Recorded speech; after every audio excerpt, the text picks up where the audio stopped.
Hello everyone, I hope you're all having a fantastic day so far.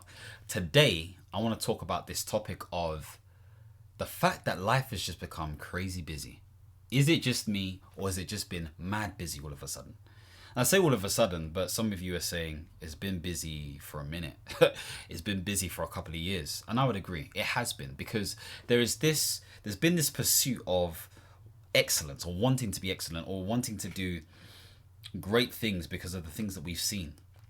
Whether this is based on the Pollyanna effect of social media, or whether this is the media at large, or whether this is friends and families that we see, etc., etc. There's so much going on. We're constantly on. It's tiring me even saying this. And so it feels like there's no necessary breathing room. I mean, I've got my notes here as an example. It's not just about work, home, health, hustles, social relationships, money, notifications, even self-care. Don't get me started on notifications. Ping, ping, ping. I used to be the person, who used to respond immediately. Immediately. Now, I'm not that person. I don't have the energy. Sometimes I don't even see it because I turn off notifications. Everything, WhatsApp, Facebook. I go on those platforms, don't get me wrong. And I go on it enough to check to see who's messaged. But notification, I'm tired, my friend. Seriously, I'm tired. It's too much. It's too much. And so it just feels like there's so much being thrown at us because we just feel like we don't have time. We're going to die. Everyone's telling us we're going to die. Oh my gosh, it's too much. It's a lot. Now, this isn't necessarily about time management. What is time after all? I call it activity management. Why do I say this? Time is a measurement we use in order for us to organize ourselves within space. It's basically what Einstein said, but in a much smarter way. So I say this to say it's about the activities that we're taking on. It's about the experiences that we're being stimulated by consistently and continually. That's what it is. And so we are in overdrive. And so with that in mind, life is busier, but there are more tasks and there are more inputs, but that doesn't necessarily mean there are more benefits. A lot of it is noise. That's all it is. A lot of it is noise. So there is something to be said about a certain level of prioritization that is needed based on true stuff. Sorry, I saw a fly. People are probably thinking, oh my gosh, why is he moving like that? I hope it doesn't pop up again because I ain't got no time for no fly. Anyway. So within this space that we're living in right now, we live in a time of hyper responsibility. So there are blurred boundaries at the moment, okay? There are so many things popping off. There is this expectation, okay? And it's important that we sort of like really psychoanalyze this, that we need to wake up at 5 o'clock in the morning, go to the gym, have, boiled eggs and avocado on toast, okay? It has to be, whole grain and all that kind of stuff. Then we need to make sure we stretch and do our yoga and all that kind of stuff there. Have a cold shower because it shows resilience and strength. And then once we've done that, we go to our sort of workstation and we start work on time at 8:30, and we work until, let's say, 1 o'clock. We have lunch. Okay, so for lunch we may have a chicken salad, and then after that we go back to work, do what we need to do. We finish at around 5:30, 6 o'clock, and then we tidy up, then we cook for the next day, we go to the gym, we come back, we have a shower, we get ready for the next day, and we go to sleep, and we have a full 8 hours, 7 to 8 hours, and we go again. What are you talking about? Oh yeah, I forgot. We read at least 10 pages a day. And we do all of the other extracurricular stuff in terms of social. Give me a break. It's too much. Come on, look at you. It's too much. It's too much. There is no need. Like, I get we need to have a certain sense of calm and good sort of like physical health, but there's too much going on. You're gonna break down. And maybe there is somebody out there who does that. And I'm really proud of that person that they're able to achieve that, as long as it aligns to themselves. But if you're not achieving it, you're trying to achieve it, just stop and think about what makes sense for you as a person right now. I think amidst all of that, we have social roles in society. So for me, I am a a husband, a son, a brother, a friend, an in-law, a cousin, a colleague, a mentor, a coach. I was going to say influencer, but I was like, nah, calm down. But an inspirer, so to speak. Hopefully so, at least anyway. The point being made is we're facing so many roles. Trustee, as an example, responsibility. Like, there's responsibilities, my friend. So it's like you have to kind of like, there's the one person who's themselves all the time and they don't feel like they need to divulge their emotions in different ways. And there are other people who need to compartmentalize. So there's a lot going on. And then on top of that, we're told we need to have a brand. I'm guilty of saying this. We need to have a brand. We need to be on point.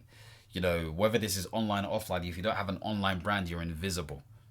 Hey, it's a lot, There's a lot happening. My question is, if you got rid of all of that stuff, what would happen? Well, it wouldn't be the end of the world. You may feel slightly socially isolated, but then you may feel this sense of relief. I've got a friend called Prince, yeah. Okay, he's called Free Your Mind. You can check it out on the socials. I think he's currently still doing it, but he does 100-day social media detox every year.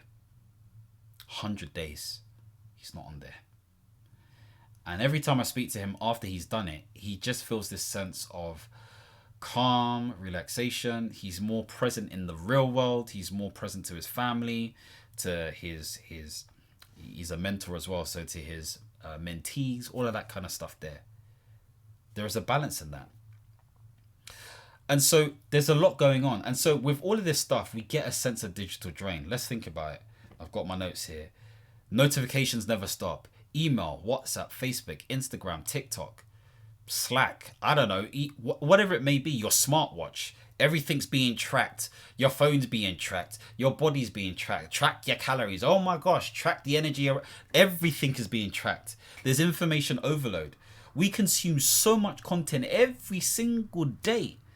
We don't need to watch news because we're on TikTok or we're on Instagram or we're watching it on YouTube. Okay, I'm guilty of the YouTube stuff, more so the YouTube. The Instagram for me is just memes.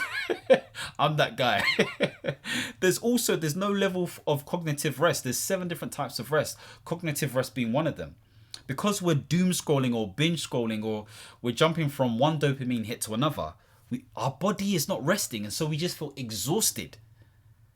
Of course, because of all of this stuff, we're constantly tired. So we're really entertaining ourselves and getting these dopamine hits and all of this stuff, but we feel behind. We haven't been doing any serious stuff. What's happening in the news? What's happening with friends and family? What's happening in terms of my self-development and improvement? I haven't responded to this person, so you feel like you need to keep up. It's a lot. It's a lot. So what do we do? Well, I'm not quite yet at what we do. But what I will say is, what contributes to this stuff is that because of, let's say, for example, the Notions of the world or the YouTubers of the world or these different tools that we have, we try to over-engineer everything. We have lists for lists. And so, it kind of keeps things going. You create a list now and then you remember something, you add it to the list. All of a sudden you got 30 items to achieve that day. And the next day you have another 24. When do you ever finish? Work continues to expand. So Parkinson's law talks about this. So if you're free, something will find its way to you and fill your time, or your activity, should we say. And there's also this sense of false productivity. So this is what I was talking about in my last video, in this whole sense of this whole idea of if you're busy, it usually means you're successful. No, it just means you're busy. It just means you're boogieing, you're moving your arms. That's what you're doing. You're moving. What's going to move the needle for you? So because we glorify hustle culture, no days off, you may feel burnout quite a lot of the time, or we glorify this grind culture. Now, I want to add in this caveat. It's okay to work hard. There's no problems with that. But if you're not in the season of working hard, stop it. Be in the season that you're supposed to be in. And your body can tell you this. Yes, sometimes you need to fight past the thing, but there's a fine line, you know. There's a fine line between raw willpower that can turn into something and just stubbornness, which turns into burnout. Something needs to give. And usually your body tells you, maybe you need to be more efficient with your system, with your approach, with your priorities. Speaking of that, if you want to improve your priorities when it comes to, again, finding the right type of career, contract, or development within the space that you need, then feel free to check out my newsletter via the link below and get information in your inbox every Sunday at 2 p.m. to find out more about how you can be better within these spaces. So click on the link below. Anyway, let's continue. So with that in mind, there is this sense of lifestyle inflation. And if we don't sort of like do things a certain way, the women in my life do this to me a lot. Oh, you should be wearing this. Oh, smell like this. Drive that. Oh, this, that. It's a lot, you know. But it's not just the women. I think you know what it is. There's a lot of people within the African diaspora, the Ghanaian diaspora, who they do what's defined as akesesembibri or akesesem. It's like big shot, or it has to be of a certain level, whatever it may be. Okay. And it's like you have to get the best of the best, you know, which isn't necessarily the case. It isn't necessarily the case. Sometimes because of the life that we're in, due to this lifestyle inflation, there's so many choices. We don't even know what to do. Like there was a study done. It wasn't really a study, but it was really some research that was done based on individuals who had part of their brain that links to decision making removed. I think it was decision making. No, emotions. Yes, the emotional centers were removed from their brains. And it was hard for them to make decisions. And so that's essentially a similar effect. You are overstimulated with so much choice that you don't know how to make a decision because your emotions are all over the place. So, we have to think to ourselves, how do we overcome some of this stuff? There's a whole bunch of stuff that I could have spoke about in my notes. So, for example, there's a lack of like community support. We don't have that anymore in terms of like parents looking after children, or you know, the church communities, all that stuff there. That's all gone, you know. But we need to start thinking about how do we better structure society. So, for example, there are different seasons that exist in life.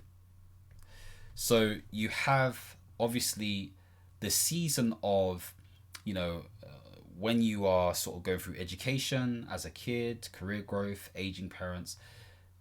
They're naturally going to be busy seasons. If you start to have kids, or if you're starting a new job, or if you're sort of like getting married, like these are all busy seasons. For the last 4 or 5 years or so, I have paid off a big boy loan or debt. I had got a new job. I had started contracting. I proposed to my wife. We got married. We moved into a new house. There was another wedding that I had to go to, which is strict. Like there was a lot going on. Bam, bam, bam, bam, bam. There was no time to rest. So if you decide to do certain things, just know it's going to have a knock-on effect potentially for years. Just brace yourself for that. The other thing to say is that the generation that we're in, okay, and when I say we, I'm generally talking about those either between 25 to 45, or individuals who are suffering socioeconomically, okay, or are in a mid to lower class. And I don't like saying mid to lower. I don't like the language. We need something else. You're going to feel this the most because we're feeling the squeeze. Housing market is rubbish and broken. Everyone's in debt to some degree, or a lot of people are in debt. It's hard to save. It's hard to invest. And there is this pressure to start business, as an example. And there's just so much distractions from social media. So it just a lot of it feels very performative, you know, in terms of like the solutions. Oh, spa days. Oh, this person's doing this. Oh, this person's doing that. X, Y, and Z. The old systems haven't adapted. So what do? This is what we do, my friends. We need to look at our life, and we can use something like the pillars of mastery. So the thing that I've come up with. This is what I use. You don't have to use this, but you can think of whatever you want. You can use the wheel of life, whatever it may be. But we need to audit our life. We need to audit it. I've got something known as the life navigation system, which you can get below. It's a Notion template. It's very easy to follow, that helps prime you for this auditing. So essentially, you pick some areas. Okay, I've got 4 areas. Okay, those areas are performance. So performance is centered around my health. So physical health, nutritional health, and spiritual health. How am I feeling in these spaces? What am I doing right now? How do I get to where I want to be? Is there a plan there? Then there's also progress. So this is portfolio career. This is finance, and this is business. Same questions applied. Then you've got personal. So personal is really focused on personal development or self-development. You've also got hobbies, and you've also got home maintenance. And then you've also got people. So this is family and friends, sort of like your romantic life, and community. Now, there are going to be some things that you don't have to focus on too heavy. Those things are fine. Maybe find 1 or 2. Maybe find 1 or 2 of those areas or sub areas and focus on those, because they will move the needle. You have to be strict with this. Like, what really needs to be removed from your life, or muted, or delayed? Get a loving friend, partner, or family member to support you with this. So really do an audit. This may take half a day. The other thing is, you need to be able to rest. How do you do this strategically? Schedule it in your diary. Get someone to make you rest. A partner is usually good at this. A friend is usually good at this. Maybe invite them over to help you rest. No cooking for them, none of that stuff. Yes, I know we need to save money, but maybe you just order in food and you just chill. Feel revitalized. So schedule in time to rest. Think about what type of rest you need. Okay, you can read the 7 types of rest. We'll check it out on Google Images, and you'll find a picture of them all. So focus on essentials and not everything. And this comes back down to auditing. There's this whole idea of stones and sands. When you think of a jar, if you fill it up with, let's say, 4 big rocks, and then add sands around it, all that sand is noise. But those 4 big rocks determine the foundation and the structure of that whole sort of like entity, okay, that whole structure. So what are your rocks in your life? What things do you need to do, and what is sand? For most people, money will be a rock. I'll be honest with you. It's likely going to be money and health. Okay. Some may argue, well, no, not really. Fair enough. You decide. I'm just trying to trigger things. That's all it is. So if it is money, then it's like, okay, is it making money? Is it managing money? Is it protecting my money? Cool. Boom. Health. What is it with health? Is it eating better? Is it exercising more? Is it resting more? Is it revitalizing my spirit, however that needs to be done? So think about those things. The other thing is, you need to protect your mind, genuinely. This comes down to boundaries. This comes down to how you use your devices. I'm not going to insult your intelligence and say you can do this. Go on YouTube and find ways to minimize the usage of your phone, or techniques to try to be more bolder, or techniques to help you develop the right level of boundaries. Usually it comes down to saying no more. Usually it comes down to not caring about what people think. Usually it's focusing more on your goals and writing goals and being clear about what your goals are based on your value system. That clarity is important, because if you have a Northern Star and you understand who you're trying to become, decision making becomes easier. That's what it comes down to. So there has to be intention behind what you do. And don't turn off your notifications. It's not that deep. Just keep it on, sort of like allow people to ring you and all that kind of stuff there. Maybe you have do not disturb mode on, or maybe you turn off your notifications. Maybe there's only one app that has notifications. Whatever it is, do what you need to do. Take it seriously, because it's taking over your life. It's controlling you. And start to reclaim your own rhythm. Don't let the socials do it. Don't let the media do it. Don't let other people do it for you. If people are controlling you or forcing you to do stuff, sometimes you need to cut them off aggressively for your own protection. So this is all to say that you have more power than you think. You have more locus of control, as they call it, as you think. So I'm going to leave it there. So really, to conclude, yeah, there is a lot going on. Life is extremely busy, but we have opportunities to turn it down where we can. Yes, sometimes we feel like we can't, and sometimes it's just the season we're in. But if we're truly not in that season, there's always a point where we're like, we don't have to do this. Lean into that and take more control. Anyway, if you want to see more videos centered around portfolio careers, contracting, consulting, soft economics, then don't forget to subscribe and hit the notification bell. And as always, my friends, understand, reach, and expand. Peace.